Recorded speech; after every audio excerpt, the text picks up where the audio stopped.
Hi, this is Sarit Switzer, and welcome to the It Is Taught podcast, a podcast devoted to the teachings of Rabbi Shneur Zalman of Liadi as recorded in his most famous work, the Tanya. My hope for this show is to make these teachings accessible and relatable to the average person, regardless of prior Jewish education or affiliation. The episodes follow the prescribed daily study portions and are meant to serve as practical lessons in how to live your life as your true self and develop an authentic and powerful relationship with your Creator. I have personally experienced the effects the study of this work has had on me, and I'm excited to share what I can of this knowledge with you. So please join me on this journey of learning, self-growth, and connection with your source.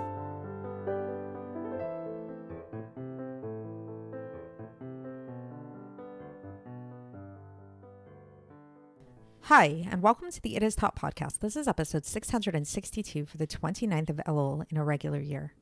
Today, we are going to have one of those episodes that leaves us with a question. So heads up for today, we're going to bring up a question and it's not going to have a resolution. We're going to be left hanging, pondering, but sometimes that's good because sometimes it's good to have questions. Questions allow us to really take the time to be disturbed about something. And when we're disturbed about something, our brain is occupied with it. And when our brain is occupied with Torah ideas, and we start thinking about, various possibilities and concerns or whatever, this is a good thing. This is a way for us to really engage in Torah study to the fullest ability, to really channel our thinking capacities towards godly purposes. This is kind of like the basis of the Gemara. The Gemara is all based on these like question and answer kind of things. And a lot of sichas of the Rebbe and just many Jewish teachings often come with this idea of bringing up questions. The question sometimes is more insightful sometimes than even the answers in a certain sense. So the answer sometimes can be like, the answers obviously are important on a certain level, but really Judaism is more about questions than it is about answers. There's always questions. And I think that's one of the most beautiful things about Judaism is that we're such a questioning religion, that we're never satisfied. It's like people say that Jews, the way they answer a question is with another question, that kind of thing. So that brings us to today's episode. So what's the question that we're going to bring up in today's episode? So we'll understand it a little bit more when we get into the text. But the basic question that's going to be brought up is that we're going to be bringing in a teaching from the Arizal. The Arizal was a famous Kabbalist named Yitzchak Luria, who his Kabbalistic insights and the way that his rendition of Kabbalah is actually the basis of much of Chabad Hasidus comes from him. Most of what we know about Kabbalah and the sephiros and all those things come from him. And so the Arizal wrote extensively about all of the different sephiros, all of the different manifest parts of God and mapping them out on all levels, the highest levels, the lowest levels, all of those kind of things. And in his teaching, we find a teaching, which this is where it's going to get really questionable. We find this teaching about Moses, about Moshe Rabeinu. And what is the teaching there? The teaching about Moshe Rabeinu is all about Moshe's prophetic abilities and what Moshe was able to see and what Moshe was not able to see on a spiritual level, what he was able to experience, what levels of godliness was Moshe able to experience. And what we'll actually learn is that Moshe, as great as he was, and he was considered to be the greatest prophet that ever lived, and pretty much that ever will live, as far as I understand it, he actually was quite limited in his ability to see God. There was much of godliness that was concealed from him. In terms of certain levels of godliness. So the obvious question comes up, which is the question of today's section, which is that if Moshe, who is the greatest prophet that ever lived, nobody could ever experience anything greater, anything more than Moshe, if he was limited in terms of his abilities, in terms of his spiritual capacities to be able to, in terms of what he was able to experience in terms of godliness, how then could the Arizal not only write about Moshe's limited experience, but write about things that are beyond Moshe's experience, write about those things that Moshe could not experience, talking extensively about these realms that were way above Moshe Rabeinu's lived experience.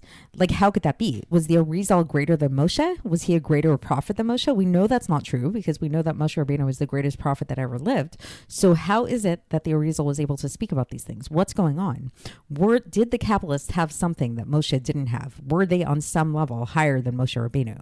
So we're not going to answer that question today. So I apologize. We will get to the answer tomorrow. We're going to start discussing the answer tomorrow, but today we're really just going to delve into that question.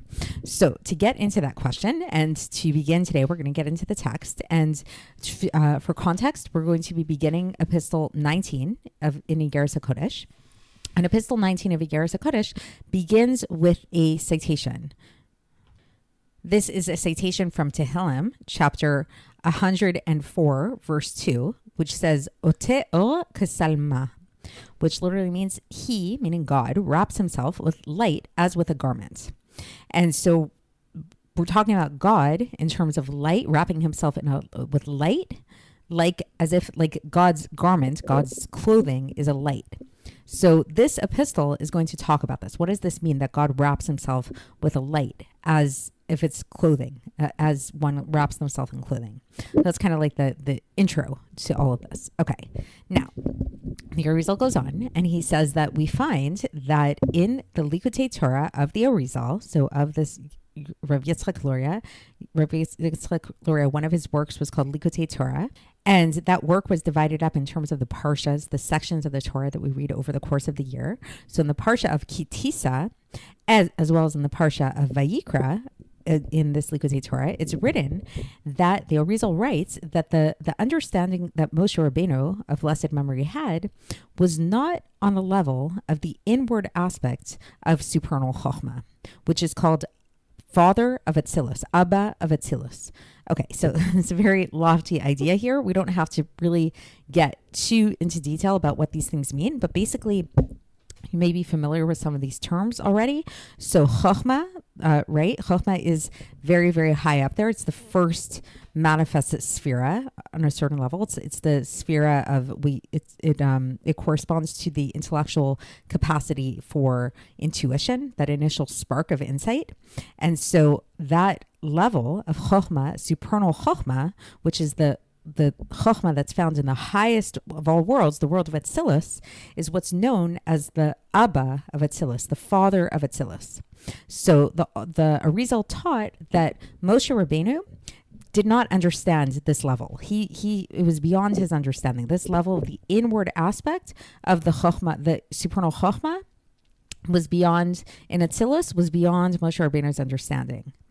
And so all the more so since we know that if we're going to say that Moshe Rabeinu did not understand this level of Chochmah, so then for sure he did not understand the level of Keter, which is above Chochmah. So Keter, again, is like, it's like above, it can't, sometimes we say Chochmah is the first sphera, sometimes we say Keter is the first sphera.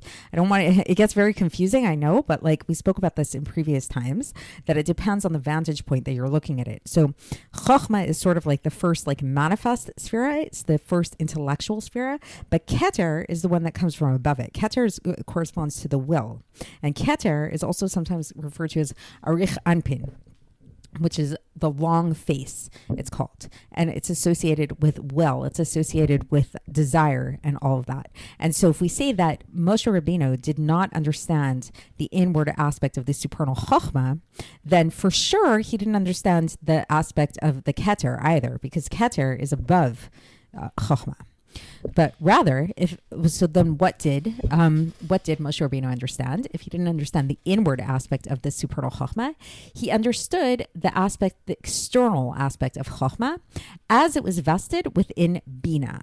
So I've mentioned this before, but I'll say it again. It could be useful for those of you that are not super familiar with these sephiros to either Google kind of like an outline of the sephiros or take notes along the way and kind of keep it clear in your head where these spheres are oriented and what they correspond to. So Chochmah, again, is that initial spark of insight, that intuition, and then Bina is the elaboration of that, the analysis, the elucidation, all of that. So the Chochmah becomes vested within the Bina. The Bina is the next sphere on it down on the ladder. It's on the left side. higher up. So we're saying basically here that that Moshe understood the external aspect of Chokhmah, so not the inner aspect of Chokhmah, but he understood the external aspect of Chokhmah, which was vested within Bina, which was vested within the 7 lower sephiros, which are, again, those 7 midos, and they're sometimes called Zer Anpin, the small face, the small countenance. That's what sometimes those 7 lower sephiros, which are associated with the emotive attributes, they're sometimes called the Zer Anpin. And this is how he understood the secrets of the Torah. And the Alter Rebbe goes on and he says that this supernal Chokhmah actually flows down until the lower 4 sephiros, which are those lower 4 sephiros, if you've been following along, are Netzach, Hod, Yesod, and Malchus. Those are the lower 4 sephiros. And that is, in this lower 4 sephiros, that's where Moshe Rabbeinu's understanding came from, and his prophecy became manifest in an inward way, meaning in a way of inwardness and Netzach, Hod, Yesod, and Malchus.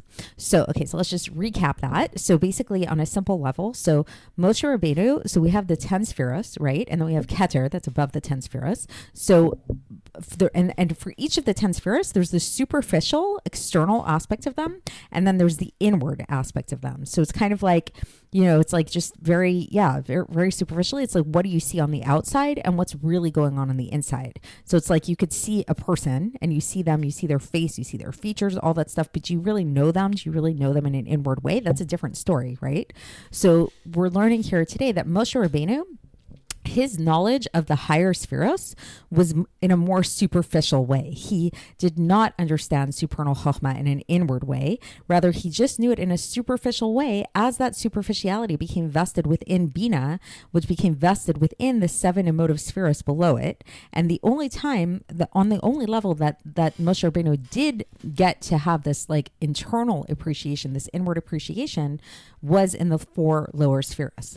But above, continues the Alter Rebbe, above these 4 lower sephiros, he didn't have any kind of internal understanding of it, any kind of deeper understanding, but rather he just understood it in this like backhanded way, the external aspect of Chokhmah that was vested within Bina, that was vested and enclosed and flowed down into the inward aspect of the Netzach, Hod, Yesod, and Malchus. So there is a connection between the sephiros in the sense that the external aspect of a higher sephira becomes vested within the inward aspect of a lower sephira, and so forth and so forth and so forth. And so basically, the inward aspect of Netzach, Hod, Yesod, and Malchus is coming from the superficial aspects of the sephiros that are above it.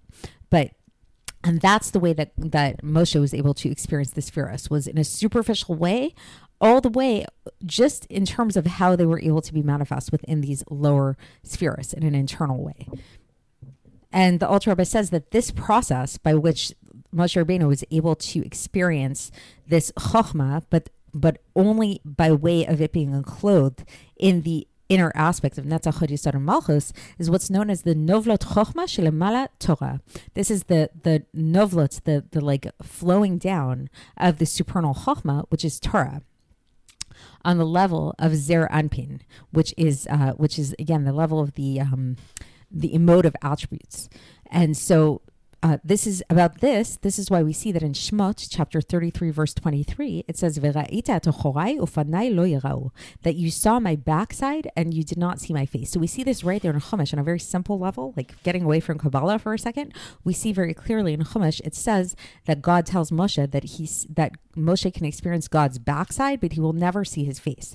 And so now we understand Kabbalistically what this is referring to is that Moshe Rabeinu was incapable of experiencing this inner aspect, which is called the face. Panim in Hebrew is also related to the word pnimius, which means inwardness.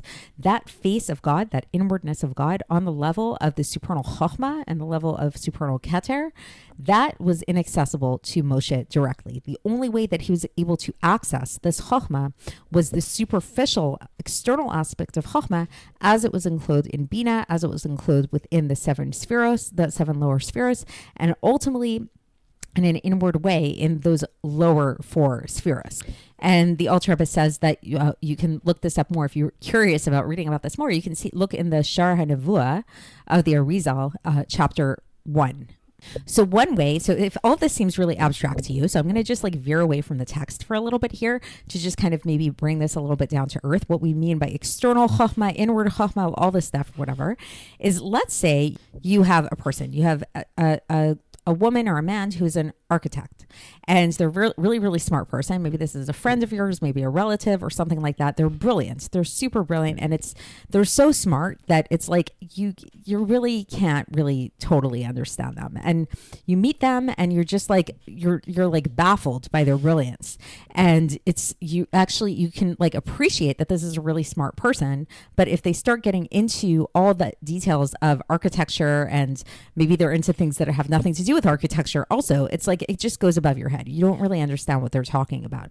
You can appreciate them superficially, but you can't really appreciate them in an inward way, right? So this would be sort of like being able to appreciate that external chokhmah, but not being able to appreciate the inward chokhmah. You can't really have a face-to-face deep conversation about the ins and outs of architecture because you're just not well versed in it. For the sake of this argument, I'm sure some of the listeners might be, but I'm assuming, let's say we're taking a scenario where the person listening is not. So now what if you were with this architect, right? And the architect saw like you really just don't understand what they're saying. You can't grasp their intellect, at least not in a full, deep way. But then let's say they show you some of the designs that they're working on, some of the blueprints of some buildings that they're working on. Most likely, again, if you are not an architect, and especially if these designs are super complex, maybe they have different codes on them and stuff like that, you can maybe appreciate the artistry of it. Maybe it looks really beautiful and you can see that there's something really deep there, but you're not going to understand the ins and outs of it. You're not going to understand the inner depth of it all. So that would be sort of like the example of like these lower sephiros, the way the chokhmah becomes manifest within the bina and within the first few emotive attributes and all of that. But then let's say that what this building was actually a home for you. It was your own personal home that this architect was designing to your specifications. And now you were in that home, and now you were there, and you look around and you see the home. And now you appreciate it because now you see that like, oh, wow, look, there's an elevator there that you really wanted. There's that kitchen with the island in the middle that you really love. It's so beautiful and all these things. Now you can appreciate it in a really internal way. So now you can really appreciate that architect, not just in a way of like from afar and sort of like just superficially, but you can actually have a very deep and inward appreciation for this architect. And this appreciation you're having for the architect is really truly for their mind. It's for the wisdom that you were unable to fully access before. So you couldn't access it in a direct way. You could only access it in a superficial way before. But now that it's come down into this manifest physical world, into the manifest physical home, now you can appreciate that same intellect in a more direct and revealed and inward way. So this is how we can kind of understand how this process works in terms of what Moshe Rabeinu was able to grasp about God in an internal way and what he was unable to grasp about God in an external way. So there were certain levels of God where it just went over and above his head. He could appreciate it superficially, but not really inwardly. But on the lower levels of Netzach Hod Yesod Malchus, that is where he was able to appreciate this inward level of God, which really was coming from the intellect of God, right? Because where did the house come from? The house came from the mind of the architect after all, right? Okay, now back to our text. Hopefully that made things a little bit more accessible. Back to the text is now the Alter Rebbe is going to conclude the section here with a question, the question I brought up in the beginning. He says that if you look in Devarim, on chapter 34, verse 10, it says very clearly, it says, V'lo kam navi od b'Yisrael k'Moshe, that there never rose another prophet in Israel like Moshe Rabeinu, meaning to say Moshe Rabeinu was the greatest prophet that ever lived. There's nobody that was able to experience godliness on a level that was higher than Moshe Rabeinu. So if this is the case, this is where our question comes up, and this is what we're left with, how is it that the Arizal understood more than Moshe Rabeinu, and that he actually really elaborated and expounded upon many different things in a way of the internal aspects, even on the level of the sephiros, many sephiros above Chochmah and Keter of Atzilus. So if you study the teachings of the Arizal, not only does the Arizal get into the sephiros that are above that's a Chod Yesod Malchus, that are the sephiros of Chochmah, the sephiros of Keter, of Atzilus, all that stuff, and he talks about them not just in a superficial way, but he actually talks about them in this really inward way, about the internal. It's like he's going into the architect's brain and he's breaking down what's going on in that architect's brain. And even things that are above Keter and above Atzilus. So how is that possible? If no prophet was able to perceive and experience godliness higher than Moshe Rabeinu is like, he is it, then how is it the Arizal was able to write about and teach about levels that Moshe Rabeinu was not able to experience or to access? So that is our question that we're left with today. And stay tuned to be continued. That's kind of a cliffhanger for today, so stay tuned. And we are going to start to uncover an understanding of this tomorrow, and I will speak to you then. Thanks for listening to the It Is Taught podcast, hosted by Sarit Switzer. This podcast is dedicated in loving memory of my maternal grandfather, Avraham Yitzchak ben Binyamin HaKohen of blessed memory. Music by Shoshana. If you enjoyed this episode and would like to support the show, please share it with others and subscribe on YouTube, Apple iTunes, Spotify, or wherever you listen to podcasts. And make sure to leave us a 5-star review. To find out more about the It Is Taught project, including more information on my soon-to-be published book, please visit our website, itistaught.com. To catch the latest from me, follow me on Facebook, Instagram, and Twitter. Looking forward to speaking with you tomorrow, and until then, have a great day.